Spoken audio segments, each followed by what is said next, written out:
अस्सलाम वालेकुम नाज़रीन, इस्लामाबाद टाइम जे प्रोग्राम में आवां तांजो मेज़बान मुदस्सिर हुसैन। नाज़रीन, इस्लामाबाद टाइम जे प्रोग्राम में हिन वक्त जेकी सियासी सूरत बीठी है उन मामले ते ॻाल्हि ॿोल कंदासीं त लॉन्ग मार्च जे पोयां कहिड़ा असबाब हुआ ऐं उन जी वजूहात छा आहिनि ऐं रावलपिंडी उनजो महवर आहे ऐं रावलपिंडी खां पोइ हाणे इस्लामाबाद मूवमेंट थींदी, उन इस्लामाबाद में धरनो थींदो, लॉन्ग मार्च थींदो, नेक्स्ट स्ट्रेटजी छा आहे ऐं मौजूदा सियासी सूरत छा आहे।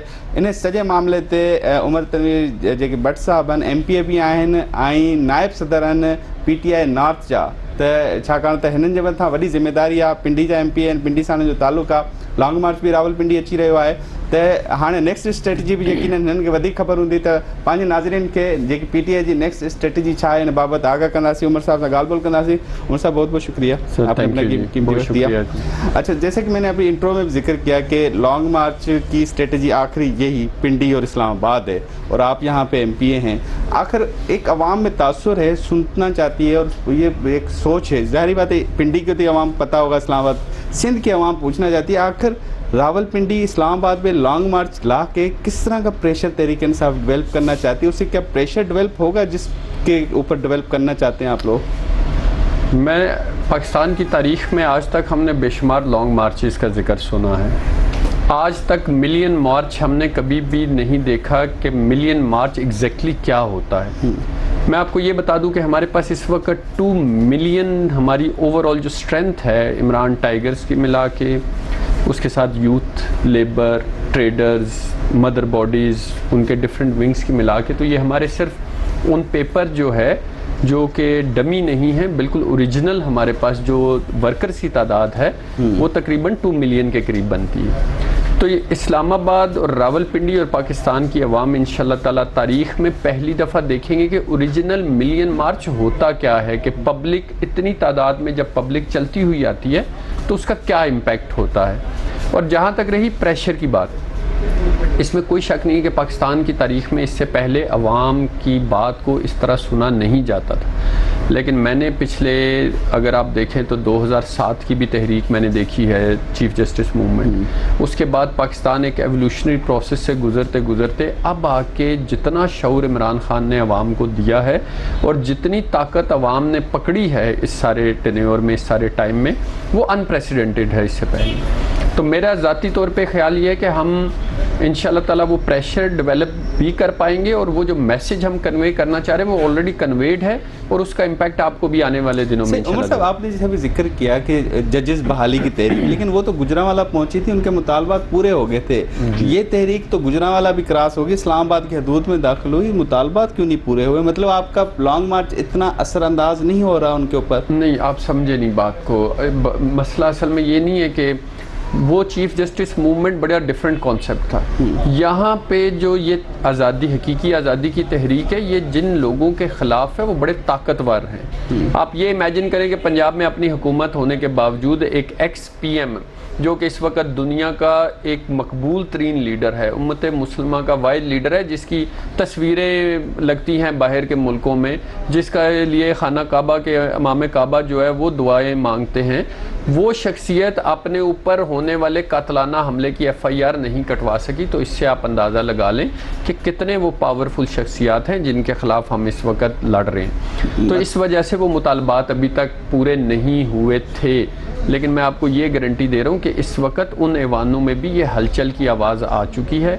हम सिर्फ इंतज़ार कर रहे हैं कि इंशाल्लाह ताला नेक्स्ट जो भी अभी हमारे मुल्क के अंदर जो एक सबसे बड़ी जिसको हम कहते हैं पोस्ट जो है उसके ऊपर आप इंशाल्लाह ताला अपॉइंटमेंट होने दें। उसका रिजल्ट कहा है ना कि आर्मी चीफ वाले मामले से मैं पीछे हट गया। हम पीछे, हमारे देखें ना आर्मी चीफ का, लेकिन पहले मुतालबा था उनका, पहले देखें कभी भी मुझे वो एक मूवमेंट बता दे जिसके ऊपर खान साहब ने ये क्लेम किया हो कि मैं इस बंदे को या इस बंदे को नहीं, लेकिन ये तो कहा है ना कि आर्मी चीफ इनकी मुशावरत से नहीं लगना चाहिए, जबकि आईनी हक तो वज़ीर आज़म का है ना। नहीं, वो आईनी हक वज़ीर आज़म का, लेकिन वज़ीर आज़म का ये काम नहीं बनता कि वो यहाँ से बैठे और लंदन जाए और लंदन में जाके जो है वो एक ऑलरेडी सज़ा याफ्ता, रिकॉर्ड याफ्ता बंदे के पास बैठ के उसे पूछे, भाईजान गोडे गिटे पकड़ना आ गया हूँ मैं आपके, अब मुझे बताएं आर्मी चीफ किसको लगाना है, और वो उधर बैठ के ये फैसला करे कि आर्मी चीफ कौन लगेगा। ऐसा नहीं होता। आर्मी चीफ की जो तकर्री है उसका मामला has to be on merit. ठीक हो गया। हमारा भी हमारी जाती तो कुरैशी साहब कहते हैं ये इख्तियार है, शहबाज शरीफ लगा सकते हैं शामिल। जी बिल्कुल है जी, प्राइम मिनिस्टर के इस्तेकाक को तो हम कभी चैलेंज ही नहीं कर रहे। हम तो प्राइम मिनिस्टर से कह रहे हैं कि खुद हिम्मत करे, इस्तेमाल कर रहा है ना वो इस्तेहकाक ये इस्तेमाल कर रहा है कि जाके लंदन के अंदर एक सजा याफ्ता, he is the prime minister. पहले तो वो डॉक्यूमेंटेशन तो नहीं है, देखे ना, उसके रिटर्न से रिकमेंडेशन से ये हुआ है। मैं तो आप और मैं कह सकते हैं ना। देखे ना, मैं कहता हूँ प्राइम मिनिस्टर जो है उसको अपना इस्तेहकाक इस्तेमाल करना चाहिए, उसको अपनी पावर इस्तेमाल करनी चाहिए। प्रॉब्लम इज कि Shahbaz Sharif has always been a good administrator, लेकिन he has never been a good decision मान रहे हैं गुड एडमिनिस्ट्रेटर। वो पंजाब की हद तक जो उसने अपना रंगबाजी चलाई हुई थी उसकी हद तक जो तो वो इधर भी बेहतर कर सकता है। नहीं, इधर तो उसने तबाह करके रख दिया पिछले 6 महीने में। आप इस वक्त डिफॉल्ट रिस्क आप अपना देख लें 75% एंड अबव पे जा चुके हैं। जो मूडीज कल तक कह रहा था कि पाकिस्तान की जो रेटिंग है वो बेहतर हो के वो A+ कैटेगरी में आ गई, आज हम नेगेटिव उसमें जा चुके हैं। रिस्क हमारा देख लें किधर है। हमने श्रीलंका बनने से बचा लिया, वो कहते हैं हमने श्रीलंका बनने से। आपने ऑलमोस्ट श्रीलंका बना दिया है, आपको अगला कर्जा नहीं मिलेगा भाईजान। उनके कहने की बातें छोड़ दें, आप स्टैटिस्टिक्स पे बात करें ना। मैं छोड़ देंगे, देखे ना, मैं इस वक्त मैं कोड कर रहा हूं ना स्टेटमेंट, वो देख मैं खुद नहीं कह रहा हूं, मैं हो सकता मैं वही कह रहा हूं, हम ज़बानी कलामी बातों को छोड़ देते हैं। हम यहाँ पे कोई ज़बानी कलामी बात नहीं करेंगे, हम बात करेंगे स्टैटिस्टिक्स की। ठीक है, स्टैटिस्टिक्स क्या कह रहे हैं आप? 75% डिफॉल्ट पे चले गए, ये चले गए या नहीं? इंटरनेशनल रिपोर्ट आ गई है, IMF ने ऐलान कर दिया आपको अगला कर्जा नहीं मिलेगा। किधर से देने हैं आपने पैसे? हमने तो आप ये देख लें कि 4th ईयर हमारा जो है उसके मार्च के क्वार्टर तक पीछे असबाब जो बताए जा रहे हैं ना उमर साहब, इसके पीछे जो असबाब बताए जा रहे हैं कि IMF की जो पहली कंडीशन PTI ने मानी, उसका इनराफ PTI जाते जाते ना करती तो हम इस मुश्किलात में ना पड़ते। इसको कोड वो ये करते हैं। तो आपको शौक क्या चढ़ा हुआ था छलांग मार के गवर्नमेंट लेने का? अगर आप इतने, अगर आप वो आपने एक बंदर वाला वो सुना होगा, मैं इस दरख्त से उस दरख्त उस तरह शेर मरने लगा तो वो जंपे लगाता रहा, एट दी एंड शेर मार गया। तो उन्होंने कहा मैंने तो बड़ी मेहनत की थी इस दरख्त से उस दरख्त पे, आप मर गया तो मैं क्या करूं? आपको ज़रूरत क्या थी रजीम चेंज के जरिए? आपको शहबाज शरीफ साहब का प्रॉब्लम ये है कि वो हमेशा से शेरवानी पहनना चाहते थे। अब तो आके उनके भाई ने उनको जलील करना शुरू कर दिया। उनके थप्पड़ों की बाज़गश्त जो है वो पूरी दुनिया में अब सुनाई दे रही है। मतलब आपने थप्पड़ खा के सीखना था, आपको जरूरत क्या थी? आप 5 साल इंतजार देखें ना। अवाम का ये तो खान साहब के बारे में भी मैंने भी तो बाज़गश्त की बात की है जी। मैं तो खान साहब के बारे में भी, इसके बारे में भी मैंने बाज़गश्त की बात की है। वो खान साहब की दफ़ा जो बाज़गश्त थी उससे कहीं ज़्यादा पावरफुल बाज़गश्त ये है। खान साहब की दफ़ा तो ऐसा कुछ हुआ नहीं, वहाँ पे खान साहब ने तमाम सहाफ़ियों को बुला के रखा हुआ था। वो इंटरनेशनल मीडिया, नेशनल मीडिया वहाँ पे मौजूद था। हमारे बड़े नामवर सहाफ़ी मौजूद थे जिन्होंने इस चीज़ को डिनाई किया। अब वही मुल्क के नामवर सहाफ़ी जो हैं, और उनमें से एक तो गरीदा फारूकी साहिबा हैं जिनका जो कभी भी उनके खिलाफ नहीं बोलती, उन तक ने कह दिया कि ये इस उम्र में बुजुर्गों को थप्पड़ मारने का क्या कॉन्सेप्ट है। तो इसलिए बाज़गश्त के हवाले से वो तो उनकी वैसे भी इतनी करीबी है, सारी दुनिया जानती है।